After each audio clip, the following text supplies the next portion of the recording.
ঢাকা কুমিল্লা মহাসড়ক সমাধানের জন্য ব্রিটিশ আমল থেকে রেল লাইন করতে চেয়েছিল। ধান খেতে রেল লাইন হয়েছে, ঢাকা কুমিল্লা রেল লাইন হয়নি।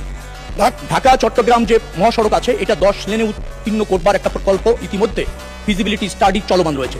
সেখানেও আরো 3টি আন্ডারপাস নির্মাণের পরিকল্পনা সরকার ইতিমধ্যে ওই ফিজিবিলিটি স্টাডির মধ্যে আছে। পাদুয়া বাজারে যে ইউলিপের কথাটা বলা হচ্ছে সেটিকে আবার আমরা ইন্টারসেকশন যেভাবে আছে তার অধীনেও আরো 2টি আপনার আন্ডারপাস নির্মিত হবে, যার ফলে 5টি আন্ডারপাস ওই অঞ্চলে নির্মাণের পরিকল্পনা ইতিমধ্যে সরকার গ্রহণ করছে। দ্রুততম সময়ের মধ্যে বিশদ নকশা প্রণয়নের কাজ চলছে। আমরা এরপরে ডিপিপি উপস্থাপন করে এই ব্যাপারে যে সমস্যাটা আছে তা সমাধান করতে ইতিমধ্যে পদক্ষেপ গ্রহণ করেছে সরকার। মন্ত্রী মহোদয় বলছেন ওভারপাস হবে, এক্সপ্রেস হয়ে হবে, এই রবীন্দ্রসঙ্গীত বহু শুনেছি। মানুষ তাকে আমাদেরকে শান্তিপূর্ণ মরতে দেন।